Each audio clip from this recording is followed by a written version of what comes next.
Hey, what's going on, you guys? And welcome back to another episode of I Track. Hey man, huge shout out to everybody that just tapped in, and a special shout out to Germany, Poland, and Canada, man. I've been seeing you guys. Let me know where you're from in the comments, man. I do appreciate you guys. Today we're gonna be taking at the latest update in the Middle East, and we'll also be taking a look at what JD Vance, the United States Vice President, has to say about disclosure. And let's just say he's leaning towards they're demons and not aliens. That, along with a lot of other interesting clips. But before we get into any of that, do make sure to smash that like button for me, hit that hype button, and smash that subscribe button if you're not a part of the iTrack fan, man. And let's go ahead and get right into it. Well, they are the rapid response force trained to move into combat zones within hours. And now sources are telling us the elite 82nd Airborne is set to deploy to the Middle East, a significant shift from airstrikes to the potential for boots on the ground. All of this happening as we learn a U.S. official tells us that at least 290 troops have been wounded so far, raising new questions about the country's Iron Dome air defense system, once thought to be impenetrable. As usual, we're going to send prayers out to all the innocent people caught up in the middle of all this. We out here at the Grand Canyon. That's Bigfoot. That guy's moving. He's all the way out there on the... I don't know how he's out there on that ridge like that. He got a cave over there. 5:08 p.m. Some commenters compared it to Maleficent from Disney. Others said it looked like a demonic entity taking shape within the tree. This is almost certainly pareidolia, the tendency of our brains to see faces and familiar patterns in random shapes. It's the same phenomenon that makes us see faces in clouds or figures in shadows. But there's something about seeing that shape in living wood in a tree that's been growing for years that gives viewers pause. Still light out, and it is 5:08 p.m. Some cultures have long believed that spirits can inhabit trees. In Japanese folklore, ancient trees are said to house Kodama, tree spirits. In Celtic tradition, certain trees were considered sacred and inhabited by fae. Pareidolia just might be a real thing. I'm not going to dispute any of that. But I'm not crazy. I know for sure I saw a face in those clouds, and there were 3 faces in that tree. Is it just me? Let me know what you saw. Ever heard of animal superpowers? Prepare to be amazed. Meet the mantis shrimp. It punches so fast it creates boiling bubbles. Next, we have tardigrades. These tiny creatures survive in outer space, radiation, and can live decades without water. Now, check out axolotls. They can regrow entire limbs, organs, and even parts of their brains. Isn't that mind-blowing? Nature isn't copying comic books. Comic books are low-budget nature. These powers are real. The mantis shrimp's water punch, tardigrade's outer space prowess, axolotl's regeneration. Nature is the real superhero here. It's all the UFO files.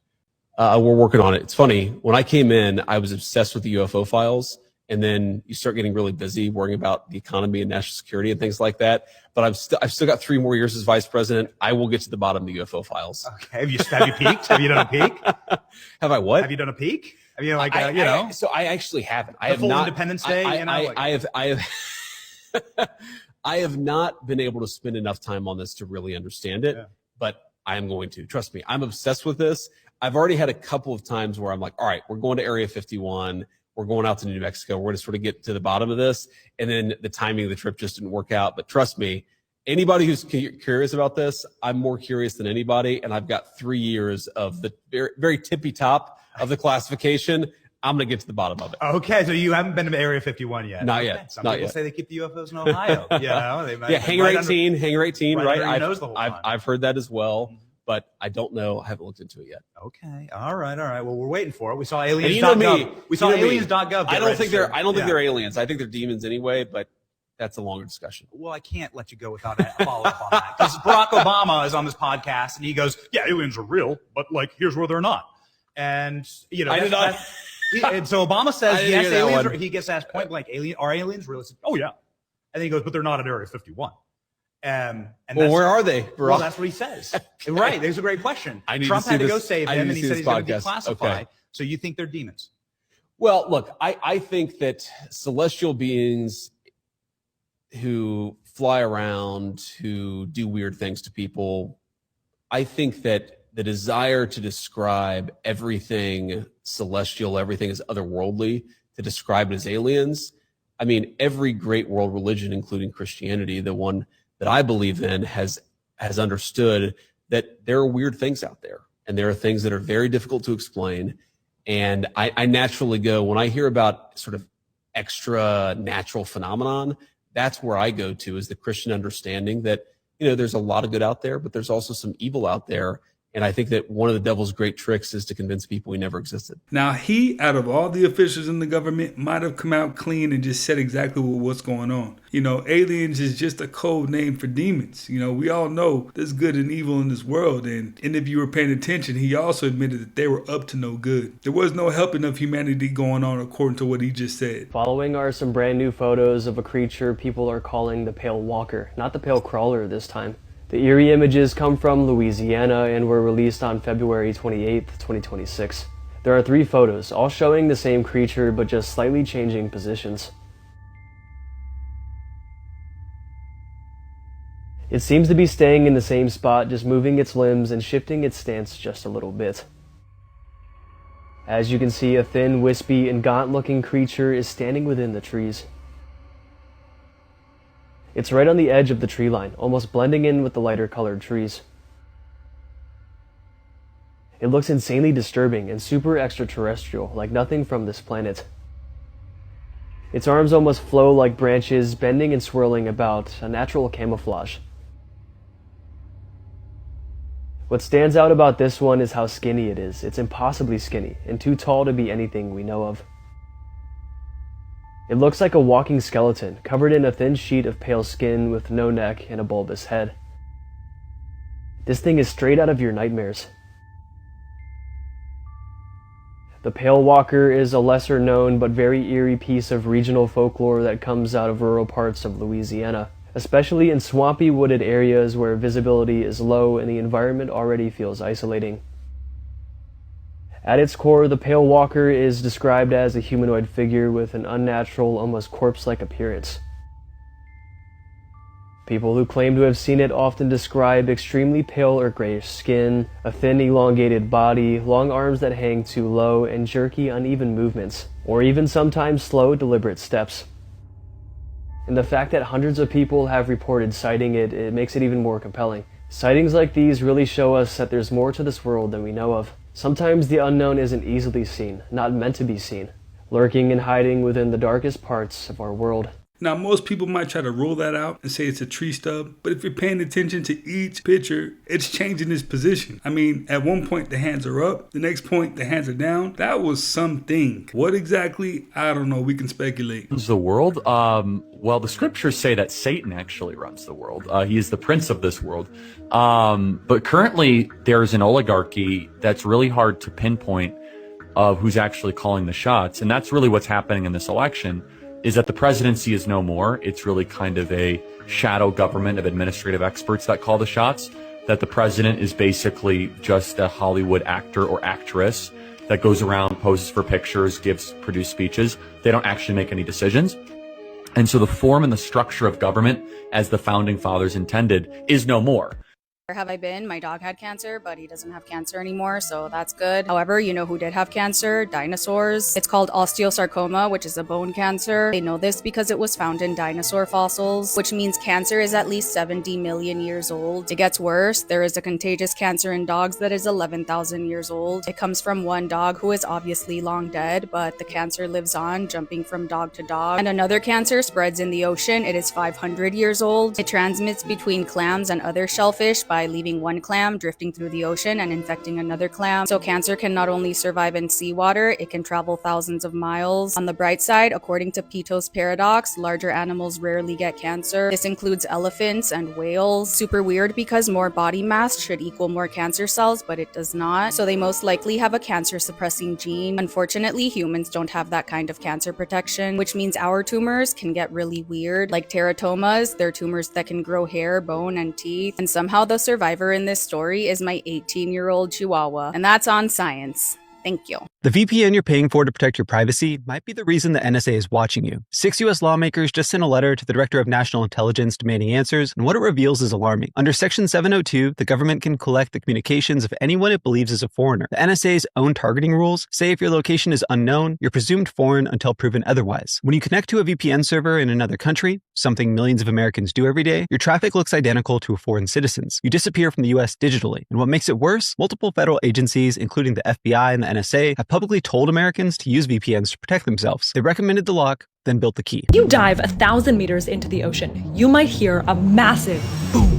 This happened in 1997. The noise was so loud, it was like hearing something happen in New York from Salt Lake City. Louder than any animal we've ever heard, and we couldn't see anything nearby. So what was it? Sound is carried by vibrating molecules bumping into one another. And since water is more dense than air, sound waves travel over 4 times faster here. But temperature and pressure can affect that. Up here, the water's warm, so molecules move faster and so does sound, until it's scattered by ocean waves. But the deeper you go, the colder it gets. So here, molecules move slower and so does sound. But around here, the extreme pressure actually tenses the molecules, letting sound travel fast again until it's absorbed by the seafloor. So we have these layers, and right here in this slow zone, certain sound waves get trapped. They bounce between the faster layers without ever touching the surface or the seafloor, letting them travel for thousands of kilometers, which is why we often hear those mysterious noises, like that big boom dubbed the bloop.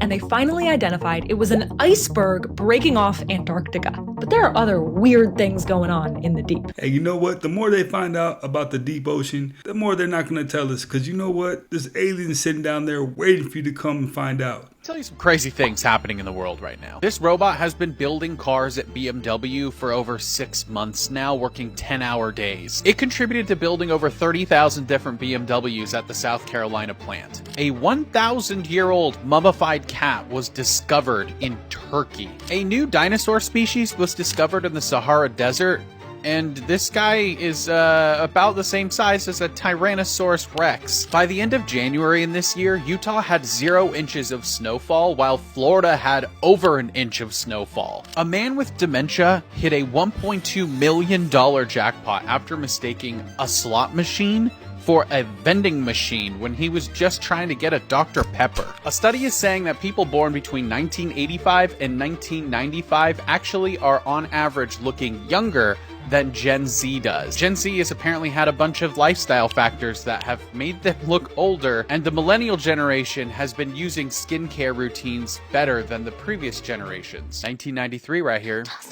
Subway's, Jimmy John's, Dave's Hot Chicken, Buffalo Wild Wings, Dunkin's, and all the other food chains you see here on the screen have something in common, and that's that they've all been bought out by private equity firms. If you've noticed, the quality at food chains keeps getting worse while the prices increase. This is why. Rourke Capital owns these chains, Flynn Restaurant Group owns these chains, Yum Brands own these restaurant chains, Darden owns these restaurant chains, and Restaurant Brands International owns these chains. Private equity has been busy consolidating restaurants to cut labor, install their own operators, extract fees, and maximize profits. This is only the tip of the iceberg and a prime example of how private equity hijacks brands Americans love and turns them into profit centers devoid of values. So the next time you eat out, try going local and see who owns the place. We need the Strait of Hormuz. We don't use it. Amazing thing is we don't need the Hormuz Strait. We don't need it. We don't need it at all. We have so much oil. Our country is not affected by this. We have twice the amount of oil as Saudi Arabia or Russia. The United States has a lot of oil, and we produce more than we consume. We're a huge exporter. We still get 9% of our oil from the Gulf states. All of a sudden, there's fireballs across Ohio and the rest of the world. A 6-foot, 15,000-pound chunk of asteroid 4 Vesta hit Earth's atmosphere over Cleveland last week, and it burned up in the atmosphere, sending little chunks of space rock all around Ohio. And then just yesterday, Earth hit about 97,000 pounds worth of stuff in space, and almost all of it burned up and vaporized in the atmosphere. And that's because That actually happens every day. Earth is constantly slamming into debris in space as it orbits the sun, but these are extra bright. They're called fireballs. Fireball meteors hit Earth every day, but the vast majority of them are over the oceans or uninhabited areas because that's most of Earth. And some of them are masked by the sun as well. But scientists predicted that we would see these huge fireball meteors this week, and that's because, for a reason that scientists aren't 100% sure about yet, every year around the vernal equinox, these fireball meteor occurrences increase by about 30%. The vernal equinox was last week, so that's why we're seeing more hit Earth right now. But also, everybody has a phone and a security camera and a dash cam, so we have way more eyes on the sky right now. But it's fine, it's cool, it's normal, but your wishes on a shooting star probably have to mean more. And it seems like middle America seems to be getting the brunt of all these fireballs. I haven't heard of any reports on the deep west coast like California, and I haven't heard any reports on the far east coast as far as like New Jersey or even New York. Want to see the world through a different lens? Check this out. This is what it looks like from far away, and this is what it looks like up close. The number of people in the world that cannot afford our medicines. And now I think with this announcement, we are making this dream reality. Many of your medicines, we know from the very effective, very welcome. The logistics around that. The bill's amended is passed. In the dead of the night, the Senate passing a bill to end this partial government shutdown as long lines stretch at airports across the country.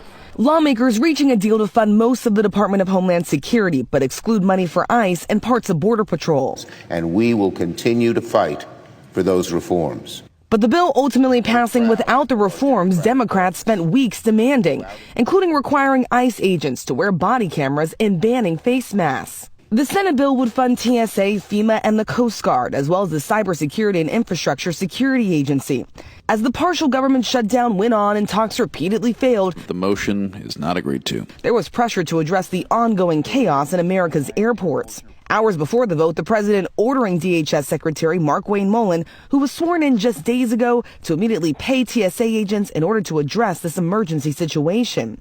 From Atlanta to Philadelphia to New York, travelers facing massive lines. I had to change my flight. Officials say TSA wait times are now the longest in the agent's history. I just feel like it's unacceptable. Like, it should not be happening. At George Bush Intercontinental Airport in Houston, the TSA line starting from one floor, going up an escalator, then outside and back in. Normally 8 security checkpoints are open. Now it's just 2. Traveling from Houston to Baton Rouge. So I should have just driven, right? 5 hours would have been hilarious next to this. Thousands of TSA workers going weeks without pay, now calling out in record numbers, as high as 40% in Houston, New Orleans, and Atlanta. We can only do with what we have with the people that are there. You know, we're trying to do the best job we possibly can.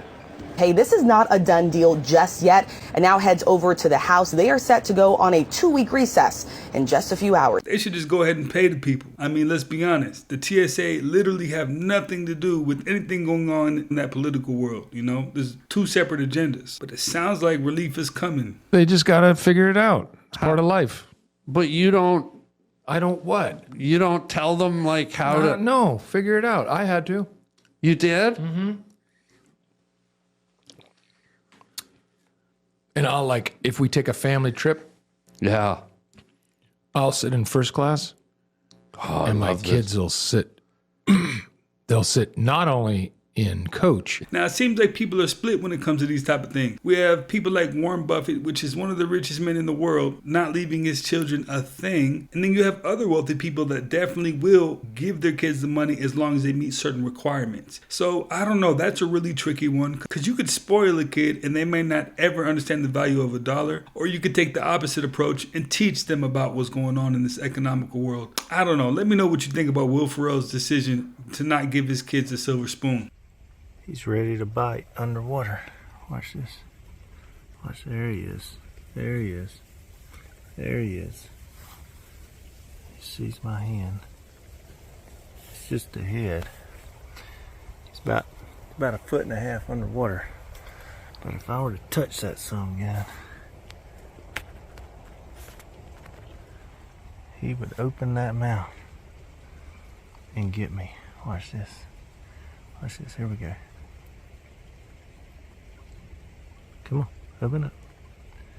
Oh yeah. Don't you guys find it at all interesting that you can go on Google Earth or Google Maps and zoom in and see literally cars in people's driveways? You can see the sides of their houses. You can see that the camera was on an angle. You can see so much detail. And you can do this on most of the pictured world on Google Maps. You can zoom in and it's actually pretty high res. But then for some strange reason, as soon as you start, and look, you can even see the shapes of the trees. But as soon as you start zooming out, and you zoom out a little bit far, all of a sudden it is a cartoon. This is not a real image of Earth from space from a satellite. This is complete CGI. You'd think with all the satellites up there, we should get a clear image of it, no? Sometimes on TikTok, it's kind of satisfying to watch someone eat a ton of food because it feels like you get to enjoy it with them. But because they make such a ridiculous amount of money doing this, there are quite a few of them who have taken it way too far. At first, it started with this guy, James, who literally orders 5 entrees every time he goes to Panda Express. Or whenever he goes to Little Caesars, he orders the entire menu to the point where even the employees seem concerned. Thank you for calling Little Caesars. How can I help you? 2 large pepperoni pizza, 1 thin crust pizza with pepperoni and jalapeno, 3 orders of crazy bread, 1 more pizza. Can I get that, meat lovers, please? Buffalo wings, 2 orders of those, pepperoni cheese bread.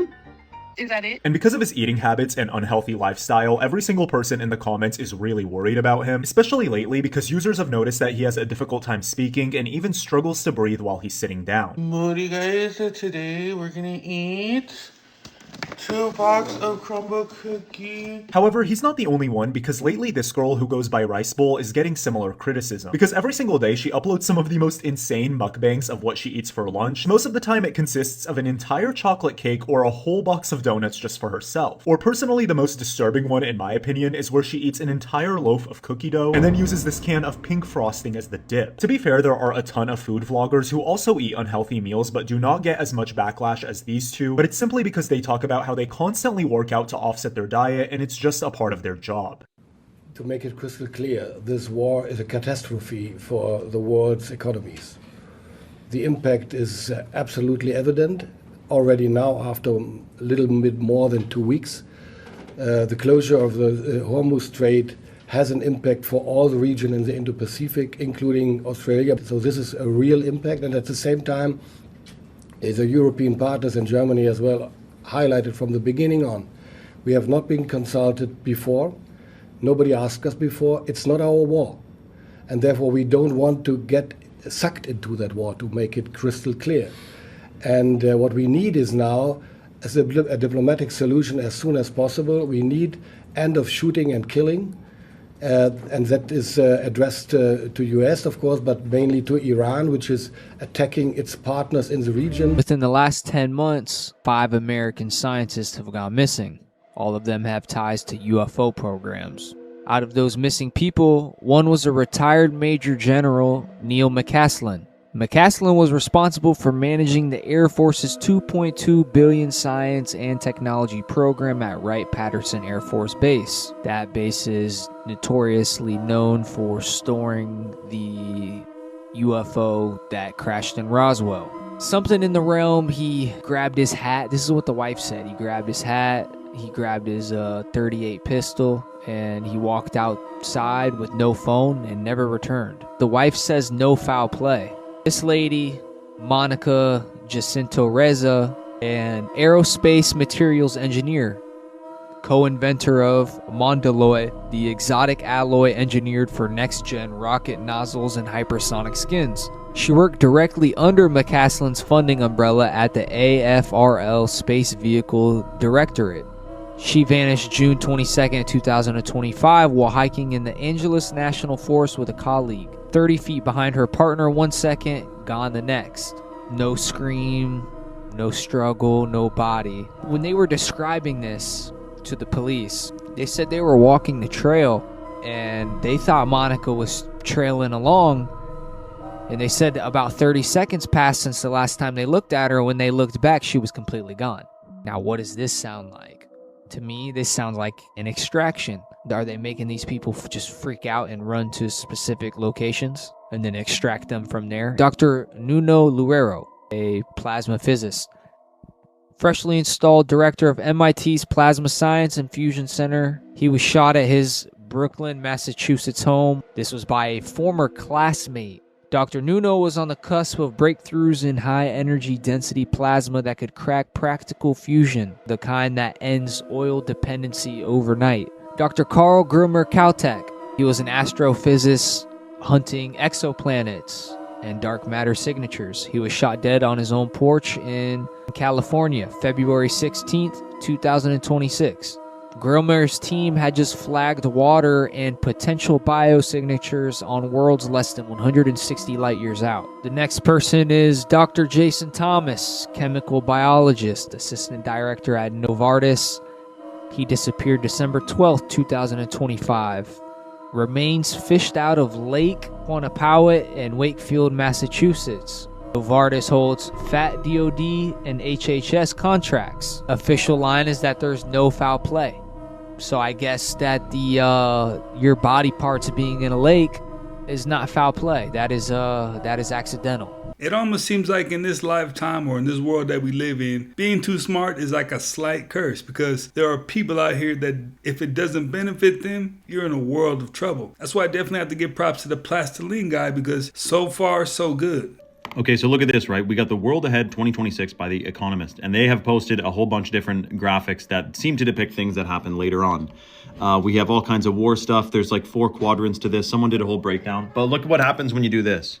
So here's the image, and now let's mirror the image. And what do we get? The Masonic compass. And you may be thinking, well, this is a stretch because like you don't need to mirror stuff.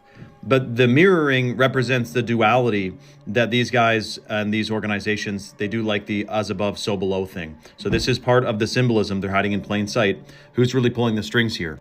We also have AI humanoid robots. We have those things. Voting booths, as if that does anything. And there's a whole bunch of symbolism in here. There's also a ton of pharmaceuticals. And there's also, what is that? Like birth control or something? And missiles. I mean, what does this tell you that they think the world ahead is going to be? Also, I will say it does look like Trump is slipping. So I wonder what that means. Oh, and look at this. Controller connected to a brain. Is this mind control? Oh yeah, that agenda was hidden in plain sight. Next story may sound familiar for all of the wrong reasons. Japan is panic buying toilet paper. Officials have said there is no immediate shortage and the government is urging people to be rational and avoid stockpiling. But those calls appear to be falling on deaf ears, with some shelves apparently already emptied. There is no connection between the disruption to shipping through the Strait of Hormuz and the supply of toilet paper.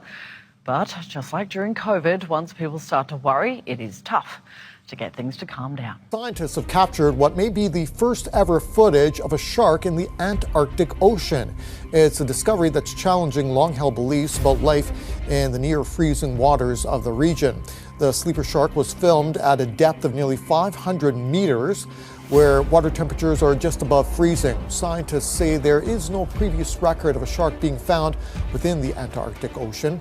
The slow-moving predator was cruising along a relatively warmer layer of water in an environment that many believed was simply too cold for sharks to survive. My goodness. That is a chimera, also known as a ghost shark. Even though its name is a lie, it's not actually a shark, they're only related to them. They are cartilaginous fish, meaning like actual sharks raised in skates, their skeletons are made of cartilage. You know, the same stuff your nose and ears are made out of. But chimeras are in a completely separate group of their own from the other cartilage fish out there. They might pull up to the same family reunion, but they sit at a different table by themselves. So yeah, the ghost shark's name is 2 lies in one government. The ghost part's probably the more accurate one, because the chimera is believed to be something like 400 million years old. Making it not only the beta version for sharks today, the chimera is older than most dinosaurs, trees, and Saturn's engagement, because this fish is older than its rings. But like most things in the bottom of the ocean, they're only really dangerous to your mental health, unless you're a crab, worm, shellfish, or mollusk, which they eat. Ghost sharks don't even have the teeth you'd expect from an animal with shark on its ID. Instead, they have plates that they use to grind food. What most do have is a venomous spine that they use for self-defense, meaning if you get stung, you probably deserved it. There's a lot of nonsense in the ocean. You got sharks eating their jaws to catch food. You got the hagfish, whose defense looks like something Godlands won't dare let me say. But this phantom fish isn't a threat. He's just kinda ugly. So here in front of me, I have a pair of dinosaur eggs. And these are actual dinosaur eggs. These are real fossils, not replicas. And I brought these out to demonstrate that dinosaurs, just like their descendants birds and like their relatives crocodiles, were all egg layers. Not all of them seem to have laid hard-shelled eggs like these here, which fossilize very well, but there are some that seem to have laid soft-shelled eggs, more like what you see on like leatherback turtles and things, for example. And those don't fossilize well, but sometimes the embryos inside of them do, and so you get these nests full of embryos, but with no eggshell around them. In some cases like this, you get eggshell, but no embryos at all. So these eggs have no embryos inside of them, and they've been CT scanned, so we know that there's no embryos inside of them. But some dinosaurs had eggs that are about this size. They're kind of a little bit long, longer than they are wide, so they're not quite perfectly spherical. Some dinosaurs did have spherical shaped eggs, such as this one here. This is from one of the long-necked dinosaurs, the big sauropod types of dinosaurs. And this is a reconstruction of one, because most of the eggs that are discovered are actually quite crushed. But this is about the same size and the same texture that that same egg would have had. And then in addition to that, some dinosaur eggs were actually very long and sort of oval shaped. Like these here. And these are from probably from a meat-eating dinosaur, and these are from China. Now, eggs are an interesting example of fossils because when they don't have embryos inside of them, it's impossible to say which dinosaur laid those specific eggs. So the way paleontologists get around that is using the microstructure of the eggshell, looking at it under a microscope and seeing exactly how it's structured. These eggs get their own individual names that are separate from the names of the dinosaurs that made them. So, for example, these eggs here go by the name of Elongatuolithus because they are very elongate style eggs, and Oolithus means stone egg, essentially.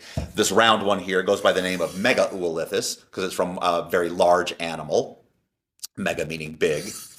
And these go by the name of Dendroolithus, and these were probably made by one of the duck-billed style dinosaurs. I'm still going to be president? No. In 2027, we will be introduced literally to extraterrestrials by an official report. I really want that to happen. The main reason I want it to happen is that so people stop saying that it's not real. Like we can stop fighting about it. Yeah, starting to take it seriously. I mean, there's still so much resistance to it. Of course, and there probably will be even after open contact because people will be in denial, but it has to happen soon because you have to have the time before humanity's reset period to absorb all of this at your own pace in the way that you want to. We're not going to force it on you. Why would I not feel threatened by what you just said? Because they're showing us we won't have a war, a global thermonuclear war. With their level of advanced technology, they could have done this 100 times over. Why would they wait until we had nuclear weapons to do so? Why wouldn't they have taken us over when we were Neanderthals if they could do it? They've been around for millions of years. That's because they're not aliens. They're demons. And some of them are at the top of the top of the top, controlling everything. And others are just deep in the ocean, patiently waiting. Scientists have created the world's first artificial neuron that can communicate directly with the human brain. This means we are one step closer to the future of Cyberpunk 2077, and you can see the artificial neuron here on the screen with its mesh and its cardiac mitosis. This is fascinating because it operates in the same voltage range as living nerve cells. Now, what's fascinating about that is that living neurons, you know, the cells in your brain that help you understand this video, operate between about 70 and 130 millivolts of chemical signaling. Unfortunately, most artificial neurons that we've worked on in the past require a minimum of 0.5 volts or more to operate, based just on the scale and the physics of the project. However, this means that previous artificial neurons are putting out between 10 to 100 times more power than is necessary to communicate with the brain, which makes direct contact harder because it can overpower signals from other cells. But this new artificial cell turns the voltage way down so that now it can communicate with the brain sort of in its own language at its own scale. At the center of this is a memristor, which is a tiny component whose resistance changes with the current, tuned by a bacterial protein that creates nanowires to operate at biological voltage levels, which is just fascinating. It's actually partially constructed by the bacteria, and when they turned it on, they managed to get 60 millivolts at 1.7 nanoamps. And what's very fascinating by this is that it can communicate directly with the brain. Like, it can communicate and influence brain cells without overwhelming them, which is better than having a chip on your brain. It's better than having a wire on your brain. It's better than having an outside scanning brain-computer interface. It is a huge, huge, huge step forward. Now, the only problem is, can this artificial neuron be implanted without creating a lot of scar tissue? Because that'll certainly mess up signaling. I like where they're going with that, but guess what? We'll be watching that experiment from afar, and I hope it works out. Wow, see you guys. Wow. Rosie, it's Mommy from space. I love you. Lincoln, it's Mommy from space. I love you. Mom and Dad, you're the reason I'm here. I love you so much. You guys, I told you I'd bring your wishes to the stars, as promised. I love you all. I hope all your dreams come true. That's our planet. Oh my God, that's space. We're in space right now. Oh my goodness. Oh my goodness. Oh, this is beautiful. Our planet. Reach, reach, reach. Foot, foot, foot. In. Okay. 6, 6, and 5, and buckle.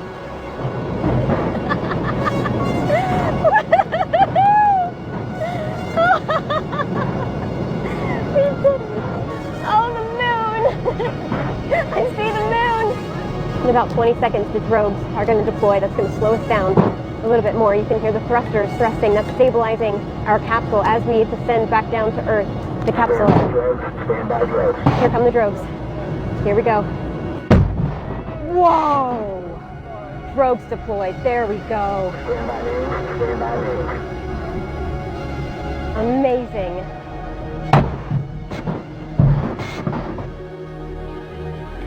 Here we go. Yes! There go our drones! I'm the 100th woman in space! Flying to space was something I had dreamed about and worked toward for 2 decades, and it was everything I hoped it would be and so much more.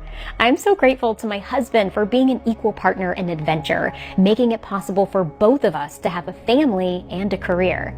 To my mom and dad, who became my inner voice telling me that all of this was possible. I'm still very much so skeptical about all of it. First of all, she went from space to in orbit really fast. They cut out that chunk. We just need a full live stream from end to end. That's what they're gonna have to do in order to convince people that they're actually making this trip from Earth to Moon. That's what's gonna have to happen.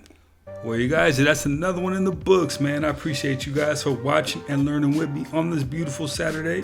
If you haven't already, do make sure to smash that like button for me, hit that hype button, and smash the subscribe button, man. Join up. We're trying to hit 200,000 subs, man, by the end of the year. So let's go ahead and run it up, and I will definitely catch you on the next one.